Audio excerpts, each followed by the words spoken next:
What it do, baby? We're back. We got another episode for you guys this week. This past week there was a lot of controversy in the NBA. Coaches got fired, hired. We witnessed murder. We saw arguably a top 5 NBA dunk of all time with Anthony Edwards poster. A lot of technical fouls and just before we get started, don't forget to hit that thumbs up button below. It's looking nice, Every like supports us, guys. We really appreciate it. Without further ado, let's get started. All right, 100%. Yeah, guys, make sure you do what Johnny said to do. Smash that subscribe button. We're growing again to 100 almost. We're almost there. So our first talking point, NBA refs teeing up. We've seen a lot of that in this week. A lot of people outraged. Twitter thumbs are going crazy this week. Men's are just going crazy on Twitter, NBA Twitter, expressing their opinions on what the ref's job is in the NBA. So let's talk about this. To what extent do you think a ref should be able to impact a game? I personally think that basketball is a sport where, I honestly think basketball, maybe football too, but basketball is probably the biggest sport where the refs have the most control over the outcome of a game. Yeah. And honestly, I think they have to let the players play. Also from being in games, being in games before where bad calls get made by bad refs. I think there's only a problem when refs try to step in and try to take control of the game. Flex their ego and stuff. Power trips. Yeah. Make it about themselves. Like you said, power trips. But yeah, I think they have to let the people play and just a lot of soft technical foul calls recently. We saw JJ Redick toss the ball, maybe put a little bit of heat on that. A little sauce on it. Yeah, you had a little sauce on that. But yeah, he got teed up, and then Draymond. I feel like Draymond, refs just love teeing him up because it's Draymond. But I think refs, they're blowing the whistle way too much, and they just have to, let the players play. No, I 100% agree. Obviously, being a dual fan of soccer and also the NBA, I've noticed that with the introduction of the video assistant referee, it makes the game so slow. You don't, like you were saying, the flow is not there anymore, and it makes players go cold. For example, the last 2 minutes of the Boston Celtics and New Orleans Pelicans game was 20 minutes. The last 2 minutes because the refs were making sure the ball went off his fingertip, not this guy's fingertip. Bro, I saw the first damn replay, and I knew which guy's fingertip it went off of. So I don't know what kind of angles they're giving them, but bro, it is crazy how long it takes them to get these things right. I think the refs should be there to make the right call, make sure no controversy gets stirred up, but they're doing the opposite. They're making the wrong calls, and they're stirring up controversy. So I'm not sure what the league has to do. We were talking about this a little bit. Should they get fined? Should they go back to training again? Should there be more and more training to and making sure refs are mentally ready to be an NBA ref and to face and to be in this environment where sometimes it does get hostile, but that is a sport, right? So I don't know. Yeah. Even with, getting fines too, say they create a point system where, you get a certain amount of bad calls, then you get bumped down in the G League. But yeah, they should definitely, reward good refs and penalize refs making bad calls. I think with the coach's challenge, for example, in the rules, I think that has made officiating better. But again, when you're going to the review monitor every 2 seconds, it's can't be doing this every game. It's ridiculous. They need to make sure they need to find a way to make it fast, clear, and concise as possible, because right now it's taking too long. Even when it's taking too long, they're still getting the calls wrong. And like you were saying, they're just becoming too emotional right now, making these poor calls. I was seeing these top 5 worst calls of all time on House of Highlights. And if a player slightly nudged the ref or something like that, they would get super emotional, tee him up, and they'd be out of the game, changing the whole game. If you're missing your star player because of a stupid call by the ref, that totally changes how a series may go or how a game you need to get into the playoffs might go. It's getting a bit ridiculous right now. Yeah, with all the parlays as well, I wouldn't be surprised if refs are still calling games and stuff, or there's still there's obviously still shady stuff going on under the table. But the refs have been taking a lot of heat recently.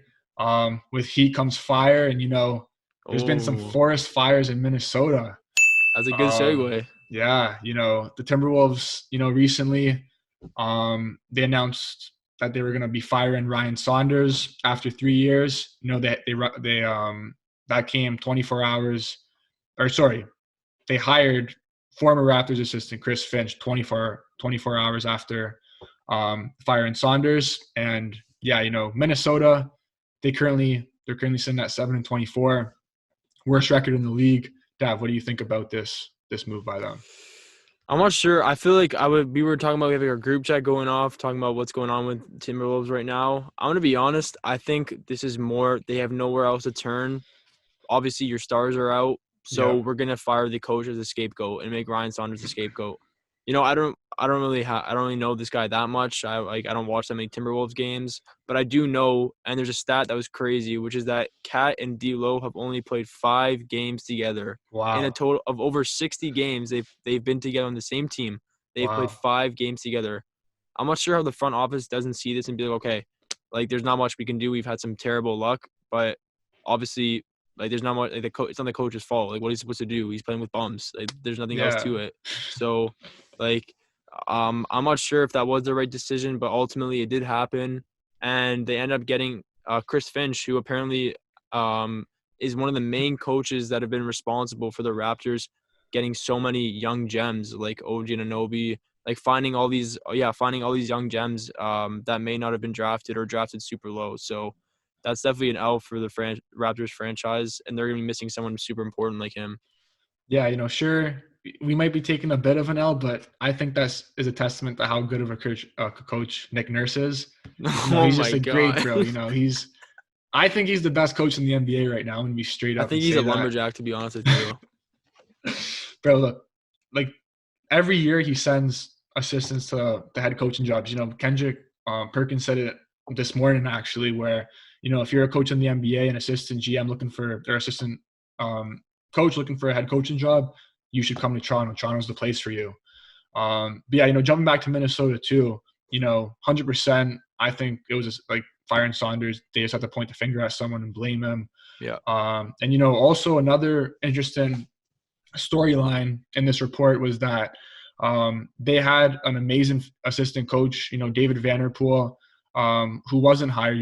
They went with Chris Finch, from a completely different organization. Mm-hmm. And David Vanderpool, he was a former assistant under Terry Stott's staff at Portland, worked with Damon CJ from 2013 to 2019. Yeah. And they were upset about that too, especially as an African-American coach, giving him an opportunity to step up and kind of seeing more African Americans in head coaching positions in the NBA. So yeah, they were upset about that. Personally, if he's been with the organization for longer too, I don't see why they wouldn't promote him, especially, he has front office experiences as well. So I agree. I can see why Dame's upset. Ultimately, Minnesota's got to do what's best for them. So yeah, I'm kind of on the fence about it. I don't know. I think no discredit to Chris Finch, because apparently he is supposed to be a great coach. But if Dame's saying that they've got a great coach on their hands and not using it, then I'm gonna trust Dame and believe that they tossed up a great coach. And it does make you question if race was a part in this, because we've seen it before, we see it currently.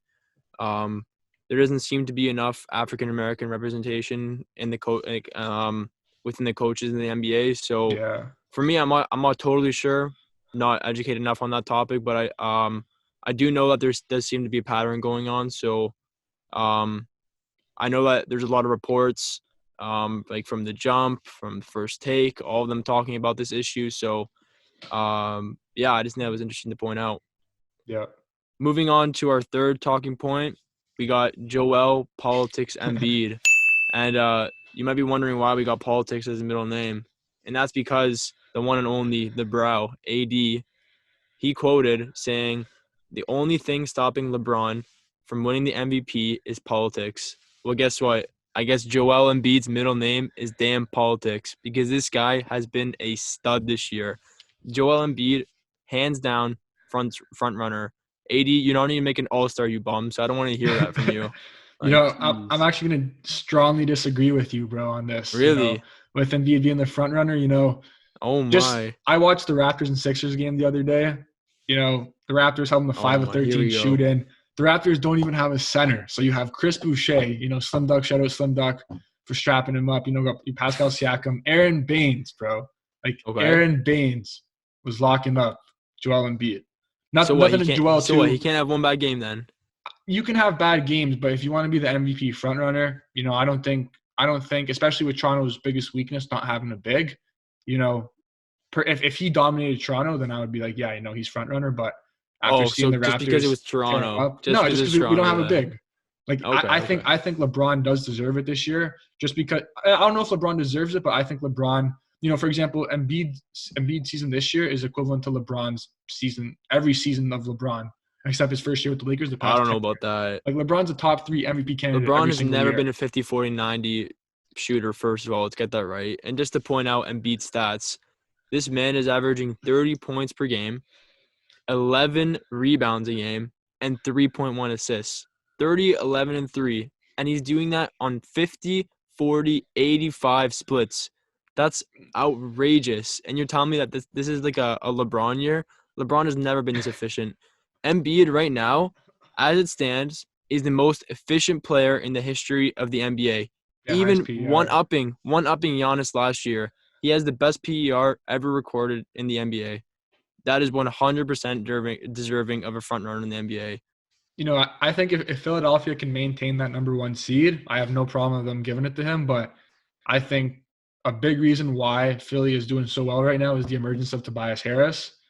I don't think Embiid's like really been like carrying them that You don't much. think So Embiid's been carrying them? nah. So I think if Philly does stay in the number 1 seed in the East, good for him. I have no problem if they give it to him. If they drop off, which I am projecting, Joel Embiid will not win it. I think it's going to go to either Jokic or LeBron James this year. Especially if AD, since he's out, if LeBron can carry them and keep them at that number 2 seed in the West, I Man, but think it has to be LeBron or you got to Jokic. ask the question: how much has LeBron got in his tank? Because like this guy has so many miles on his legs, and even some of his players were trying to mention like some people are expecting way too much from him. He's 36 years old. He can't be playing these kind of minutes. He's got old man legs now. This guy, he needs to get his fucking walker out at this point. Like Jesus Christ, man. Well, Yeah, he's yeah. no, I was gonna say he's like playing. I saw a stat where he's playing, or right now he's averaging a career low in minutes, and it's still more than a lot of young stars in the NBA like Jason It's crazy, Tatum, man. Devin Booker, Donovan Mitchell, Luka Yeah. Doncic, which is nuts. No, it's unreal what this guy's able to do, and it's a testament to what kind of athlete he is, like an absolute stud of an athlete. But yeah, for me, I just think that with AD out, it's gonna make it even harder for him. I think he's gonna be resting even more because like he can't be carrying this team by themselves, and Yeah, obviously without LeBron and AD, that's like a G League team. So, not much to be said there. yeah, and also respect to Joel Embiid for recording the highest PER so far in a For season. sure. After I think he took some serious PTSD with Kawhi's shot. So yeah, can't really blame the guy for Fair, fair. having a good tour. But That's fair. we're talking about potential MVP guys, the guys at the top of the league, but also we got to talk about some guys on the bottom of the league. Right now Disrespectful. there's a Boogie Man on the loose right now. DeMarcus Cousins and the Rockets agreed to mutually part ways. They agreed to a buyout. Boogie is going to be able to sign with whatever team he chooses. That's if any team does want to sign him and bring that Oh cancer man. to their organization. A lot of people are asking where Boogie's going to end up. Dad, where do you see him? I Some mean, front runners for there's him some right now. reports saying I think it might have been Hoop Central or Shams saying that there's interest in the Lakers, like really strong interest. And I don't think it's a bad idea because obviously Gasol is a bum ass, like he has no idea what he's doing. This Dinosaur. guy, he's turned senile. I'm not sure if he knows if he's playing defense or offense at this point when he's on the court, because on both ends he looks absolutely terrible. But Boogie may not give it to you on the defensive end, but he still has the offensive firepower to give you some buckets every single game. He's proved it Yeah. in Houston. He's done his job, like when Seawood's been injured. So I think it's unfortunate they decided to buy him out and to his part ways because I think he was doing his role. He's nothing terrible. Like obviously the Rockets are terrible without Christian Wood and John Wall when they're injured, and even Oladipo out. So like without that, they might as well be in the G League tournament. But like he's been doing his job so far. But I don't know. I think it was strange. I didn't expect that to happen, but I do think the Lakers would be a good idea. Even the Raptors, because you guys got some bum named Yuta Watanabe who's getting freaking posterized Nah, like Aaron we got Baines. Slim Duck at the 5, Nah, bro. bro. You guys I don't actually want have the that. I most don't want that bum in Toronto, bro. you guys have the most posterized players in the game. You got Yuta Watanabe and Aaron Baines. You guys could definitely use Boogie over these two bums for sure. Yeah, I think it's because it's like I was kind of puzzled when Houston decided to buy him out because like he has like a legit role there, like he was Yeah, like and playing well at the 5 for them too. But exactly. yeah, with the Lakers, it could be smart. I think already a starting center in Marcus Gasol, and they already have Montrez. Hmm. So I don't really see. Yeah, I don't know if that makes a lot of sense. It still does, but I think they can just give a bigger role to Montrez. yeah. He already tried to finesse her in with them last year too. So like, Yo, hey, that. Boogie should have gotten that ring. Put some respect on No, his I name, think bro. I think they are going to give it to him. I remember seeing a report how Okay, they're that's planning on good. honoring him, but this guy's been passed around the NBA more than Kendall Jenner, bro. Like straight up. Yo, oh my. Yeah, He's but coming out with a flamethrower today. Jeez. yeah, and ever since Sacramento, the guy's been a complete cancer. A complete asshole in the locker room. My. I think Brooklyn makes a lot of sense, but he's kind of very, very similar to DeAndre Jordan, so I don't know Yeah, if that would make sense, especially since they lack interior paint defense. I think Portland is a place that could make a lot of sense just because Nurkic is out. that's true, Tanner's actually, been yeah. giving them some good minutes, but they need a backup center, and Zach Collins is not going to get the job done. Oh, 100%. But yeah, Yeah, yeah. I What didn't you even say? I didn't even consider Portland. That actually is a good option. We still don't have a timetable for Nurkic. Some people are saying 2 weeks, 4 weeks, but Boogie could definitely be an option. And like obviously they've got their defensive anchor in Cantor. So with Nurkic being the offensively talented center and him being out, I think Boogie could definitely fill that role well. So actually I do like that idea. And they could get all the old heads together. They could get Carmelo. They could have Boogie there. Like all the old heads could have like a little reunion in Portland. Yeah. So I that could be think interesting. they wanted him before because I remember I saw a Game of Zones episode in free agency. Damon CJ tried recruiting him. Oh damn! Maybe Yeah. it's predicting the future. Maybe it's a Simpsons version of NBA. Who knows? Yeah. All right, moving on to the next point. We got double standards in the NBA. We talked about Draymond a bit, but this guy's a hot topic of discussion recently. Always. You cannot keep Draymond out of the bright lights. So here we are again talking about Draymond. Draymond quoted, "Everyone wants to say that young man can't figure it out, but no one wants to say the organization can't figure it out." And, to a certain extent, this guy is true. We are seeing that the NBA is becoming a lot more player oriented. The players have a lot more of a say, Yeah. especially in the 21st century for sure. So I think it was interesting. I think he was referring to what happened with Andre Drummond because Andre Drummond was sat out of a game and told that he wouldn't be playing, and they announced before he even knew on media that they are looking to trade Andre Drummond before he even knew. But then if a player was to go out and say, I don't want to play anymore for this team and sit out and say, I demand a trade, I don't want to be here anymore, then they would get fined. So, to Draymond's credit, he does bring up a good point. I think that there should not be this double standard. And I think there obviously is a double standard in today's NBA. Obviously noted by Drummond, and even what happened to Anthony Davis. He said he didn't want to play anymore. He was fined heavily for that. Yeah. But eventually he did get his way.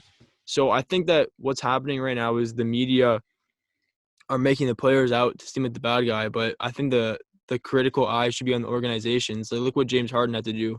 James Harden, I think he's a professional guy, all in all. And obviously, like in the end, he did get his way. Maybe not the best way. I think that he probably could have handled things better. But if you want out, sometimes, especially in today's NBA, that's how things got to be done.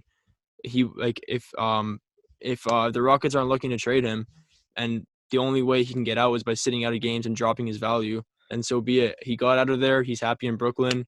He's even lost his little tummy a little bit, so things are looking good for James Harden. But yeah, I think Draymond Green brings up a good point. Yeah, and at the end of the day, people have to realize that the NBA is a business, and people Yeah, say, a lot of people on Twitter, they say that because they're making millions of dollars, you know, the NBA teams own them and they should get to do what they want. Mm-hmm. And there is some truth to that, because when you're making multi-millions, you know, you're making 40 million a year, you know, you can't just straight up say and also you made a commitment to a team. You can't really just straight up say I want out. But, you know, with the media, especially James Harden, when I saw that, you know, I was cheesed, bro. Oh, When I saw the media treat James like that, you know, disrespecting my guy, I was pretty pissed off. But yeah, you know, Draymond, 100%, he's right. He's always been outspoken too. Yeah. You know, he's been calling out a lot of people, you know, who don't necessarily watch the game of basketball and criticize his game, because he's a guy who won't necessarily fill up the stat sheet, but does all the little things that count. Yeah. But yeah, you know, Draymond's 100% right. In the NBA, when guys want to sit out, like, or even request a trade, like, for example, going back to James Harden, you know, especially looking at James Harden, what really disappointed me was how much he gave to that city in Houston. You know, city loved him. He loved the city. And, you know, teams can really do whatever they want, you know, when they announce a trade.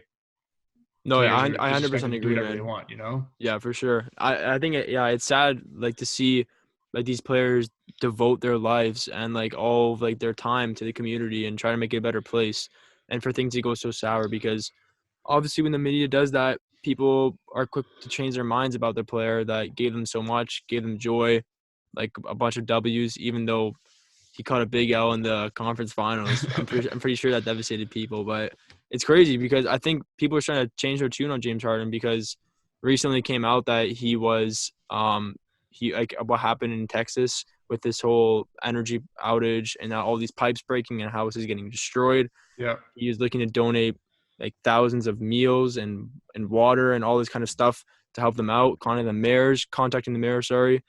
And yeah, so it's good to see that he still has that connection. There still is that love for Houston.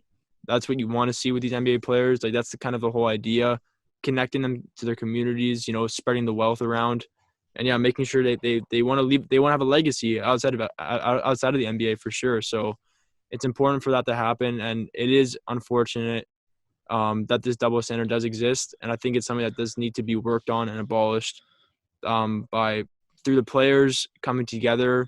Like, I know that Chris Paul has the players committee. Yeah. So obviously there's some work to be done there, but yeah, we just wanted to point that out about Draymond.